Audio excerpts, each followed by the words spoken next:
Hello everyone, welcome to study today. आज की इस वीडियो में हम बात करेंगे एनाटॉमी एंड एक्सरसाइज फिजियोलॉजी, जो कि फिजिकल एजुकेशन के सेकेंड ईयर का थर्ड सेमेस्टर का सिलेबस है। यानी कि फिजिकल एजुकेशन के सेकेंड ईयर के थर्ड सेमेस्टर का जो सिलेबस है उसी को आज हम डिस्कस करेंगे। इस सिलेबस का नाम है, इस पाठ्यक्रम का नाम है एनाटॉमी एंड एक्सरसाइज फिजियोलॉजी। ठीक है, तो इसी के सिलेबस को हम देखेंगे। ठीक है, तो चलिए देखते हैं। इस यूनिट यानी कि इस जो पेपर में है, ये जो पेपर है, इस पेपर में टोटल 8 यूनिट दी गई हैं और 8वें यूनिट में हमें प्रत्येक जो इंपॉर्टेंट टॉपिक्स इस सिलेबस में दिए गए हैं उनको हमें स्टडी करना होगा। तो हम देखते हैं कौन कौन से ऐसे टॉपिक्स हैं इस सिलेबस के अकॉर्डिंग जिन्हें हमें इस सिलेबस में स्टडी करना होगा। तो चलिए शुरू करते हैं इस वीडियो को। तो सबसे पहली यूनिट है, यूनिट फर्स्ट है।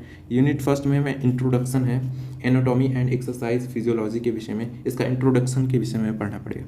तो देखते हैं, यानी कि हमें सबसे पहले मीनिंग पढ़ना पड़ेगा कि एनाटॉमी एंड एक्सरसाइज फिजियोलॉजी का मीनिंग क्या है। तो definition and importance of anatomy and physiology in the field of physical geography and sports. तो आपको फिजिकल जियोग्राफी एंड स्पोर्ट्स जो है ना, इसके क्षेत्र में एनाटॉमी एंड एक्सरसाइज का जो मीनिंग है या फिर डिफिनीशन जो है या इसका जो इम्पोर्टेंस है उसका स्टडी करना है। अब हम चलते हैं अगले टॉपिक की ओर। इसी यूनिट का जो अगला टॉपिक है इंपॉर्टेंट, उसे देखते हैं।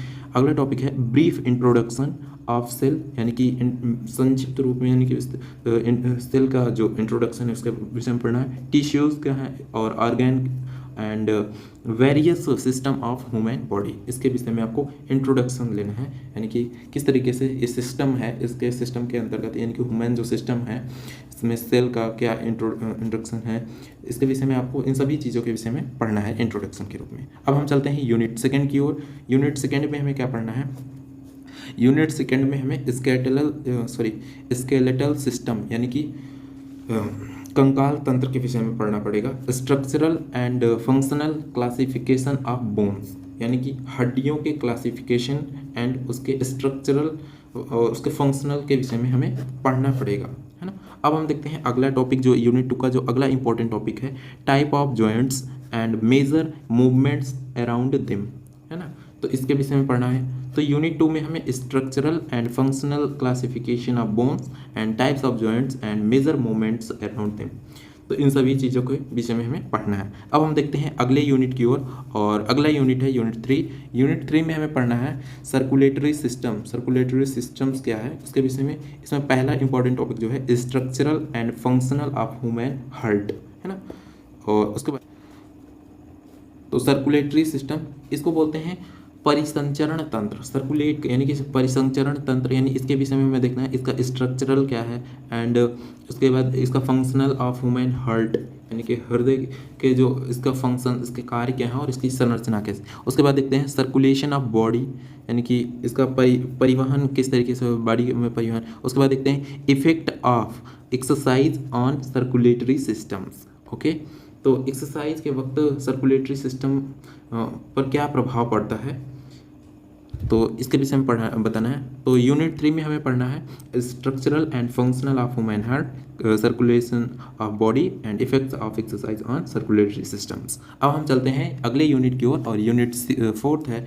यूनिट 4 में हमें रेस्पिरेटरी सिस्टम यानी श्वसन तंत्र के विषय में पढ़ना है और इसमें हमें क्या क्या पढ़ना है। पहला इंपॉर्टेंट टॉपिक जो है स्ट्रक्चरल यानी कि structure and function of respiratory system. तो रेस्पिरेटरी सिस्टम का स्ट्रक्चर क्या है और उसके कार्य क्या है उनके विषय में पढ़ना होगा। अगला जो इंपॉर्टेंट टॉपिक है effects of exercise on respiratory systems. Okay, तो इफेक्ट क्या होते हैं रेस्पिरेटरी सिस्टम पर एक्सरसाइज का, तो उसे पढ़ना है। उसके बाद अगला जो इंपॉर्टेंट टॉपिक है the effects of altitude on the respiratory system. Okay, तो इन सभी टॉपिक्स को हमें इस यूनिट यानी कि यूनिट 4 में पढ़ना है।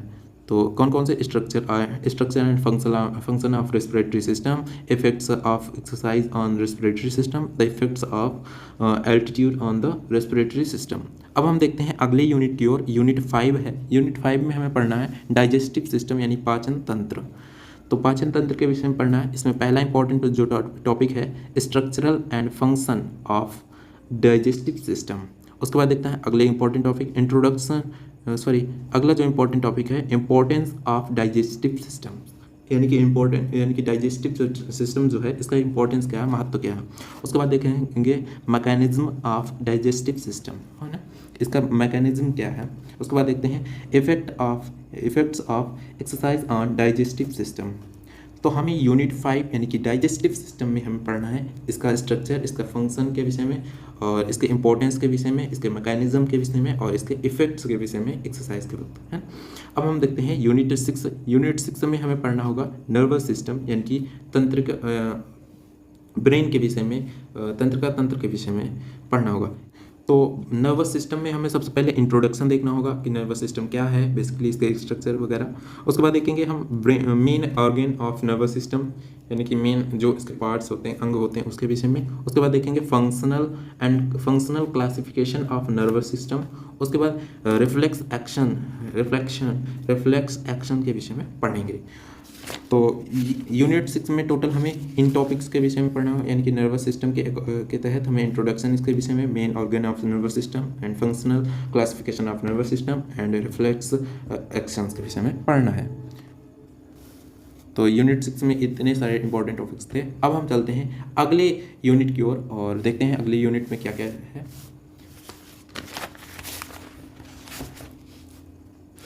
तो अगला यूनिट जो है यूनिट 7 में हमें पढ़ना है इंडोक्राइन सिस्टम एंड ब्लड, है ना।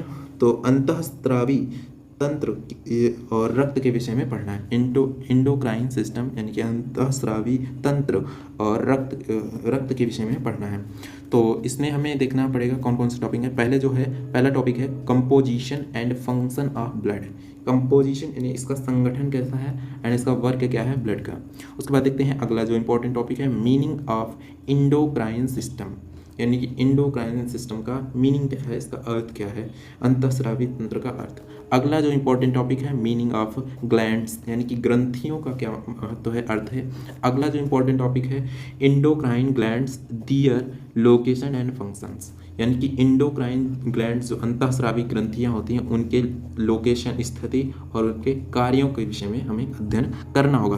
तो यूनिट 7 में हमें इंडोक्राइन सिस्टम एंड ब्लड के अकॉर्डिंग इसमें हमें जो इंपॉर्टेंट टॉपिक्स हैं composition and function of blood, meaning of endocrine system, meaning of glands, endocrine gland, their location and function के विषय में पढ़ना होगा। अब हम देखते हैं यूनिट 8 में हमें कौन कौन से इंपॉर्टेंट टॉपिक्स पढ़ने हैं। यूनिट 8 में जनरल फिजियोलॉजिकल कॉन्सेप्ट्स के विषय में पढ़ना है। जनरल जो सामान्य फिजियोलॉजिकल कॉन्सेप्ट्स हैं, सामान्य जो शारीरिक अवधारणाएं हैं, उनके विषय में पढ़ना है। तो पहला देखते हैं वाइटल कैपेसिटी क्या है, यानी वीसी क्या है। ये काफ़ी मोस्ट इंपॉर्टेंट है, काफ़ी बार पूछा गया है। अब हम देखते हैं तो वाइटल कैपेसिटी के विषय में आपको पढ़ना पड़ेगा। सेकेंड वाइंड क्या है, ऑक्सीजन डेप्थ क्या है, फैटिग्यू क्या है, टाइप्स ऑफ फैटिग्यू क्या है एंड ब्लड प्रेशर के विषय में। तो यूनिट 8 में हमने देखा कि vital capacity, second wind, oxygen डेप्थ, fatigue and types of fatigue and blood pressure, इन सभी टॉपिक्स को हमें 8th यूनिट में डिस्कस करना होगा। तो हमने टोटल सिलेबस को देखा इंग्लिश में। अब देख लेते हैं हिंदी में एक बार। यूनिट 1 में हमें क्या क्या पढ़ना है, हिंदी में भी देख लेते हैं। शरीर संरचना का अर्थ, परिभाषा, महत्व और शारीरिक शिक्षा के क्षेत्र में शारीरिक क्रिया विज्ञान। तो शरीर रचना का अर्थ, इसका परिभाषा, इसका महत्व क्या है और इसकी शारीरिक शिक्षा के क्षेत्र में शारीरिक क्रिया यानी कि anatomy and physiology, exercise physiology का जो इम्पोर्टेंस है उसका बताना है, किस तरीके से इम्पोर्टेंस है। अब हम देखते हैं अगला जो इम्पोर्टेंट टॉपिक है इसी में फर्स्ट यूनिट में, कोशिका की परिभाषा, संरचना तथा इसके कार्य के विषय में। उसके बाद अंग तंत्र क्या है और इसकी संरचना तथा कार्य के विषय में। ऊतक क्या है, ऊतक की परिभाषा और संरचना एवं उसके कार्य के विषय में। तो यूनिट 1 में हमने देखा शरीर रचना का अर्थ, परिभाषा, महत्व, शारीरिक शिक्षा के क्षेत्र में शरीर क्रिया विज्ञान क्या है इसके विषय में पढ़ना, और कोशिका की परिभाषा, संरचना, कार्य, अंग तंत्र की संरचना तथा कार्य। उसके बाद ऊतक के विषय में ऊतक और परिभाषा, इसकी संरचना एवं कार्य के विषय में पढ़ना है। अब हम देखते हैं यूनिट 2 में हमें क्या पढ़ना है। यूनिट 2 में हमें कंकाल तंत्र पढ़ना है, पेशीय तंत्र पढ़ना हो और मांसपेशीय तंत्र तथा कंकाल तंत्र पर व्यायाम पर का प्रभाव क्या होता है ना। तो कंकाल तंत्र यानी कि स्केटल सिस्टम क्या है, स्केटल सिस्टम, और पेशीय तंत्र और मांसपेशीय तथा कंकाल तंत्र पर व्यायाम का प्रभाव क्या पड़ता है, इसके विषय में पढ़ना है। तो यूनिट टू में हमें इन सभी के विषय में पढ़ना है। अब हम देखते हैं यूनिट थ्री यानी कि यूनिट 3 में हमें परिसंचरण तंत्र के विषय में पढ़ना है। यूनिट 4 में हमें श्वसन तंत्र के विषय में पढ़ना है। यूनिट 5 में हमें पढ़ना है यूनिट 5 में पाचन तंत्र यानी डाइजेस्टिव सिस्टम के विषय में, और यूनिट 6 में हमें तंत्रिका तंत्र यानी कि नर्वस सिस्टम। उसके बाद यूनिट 7 में अंतःस्रावी तंत्र तथा रक्त यानी कि इंडोक्राइन सिस्टम एंड ब्लड के विषय में, और 8वां यूनिट जो अंतिम यूनिट है इसमें हमें सामान्य शारीरिक अवधारणाएं यानी कि जनरल फिजियोलॉजिकल कॉन्सेप्ट्स के विषय में हमें पढ़ना है। तो ये रहा syllabus anatomy and exercise physiology का। तो आई होप दैट कि आपको ये वीडियो पसंद आई है। अगर आप चाहते हैं कि आप प्रत्येक यूनिट की एक स्पेशल वीडियो में हम पूरा डिस्कस करें कि फर्स्ट यूनिट को एक सेपरेट वीडियो में डिटेल में स्टडी किया जाए, यानी कि इसी तरीके से प्रत्येक यूनिट को हर एक यूनिट को अलग अलग वीडियो में डिटेल में स्टडी किया जाए, तो आप कमेंट बॉक्स में ज़रूर कमेंट करिएगा, हम ज़रूर इस पर वीडियो बनाने का प्रयास करेंगे। तो जल्द ही, तो आई होप दैट कि आपको ये वीडियो पसंद आई होगी। अगर आपको ये वीडियो पसंद आई है तो वीडियो को लाइक कीजिए, सब्सक्राइब कीजिए एंड अपने दोस्तों के साथ शेयर ज़रूर कीजिएगा। और हम जल्द ही मिलते हैं किसी नए वीडियो के साथ। तब तक के लिए जय हिंद, जय भारत।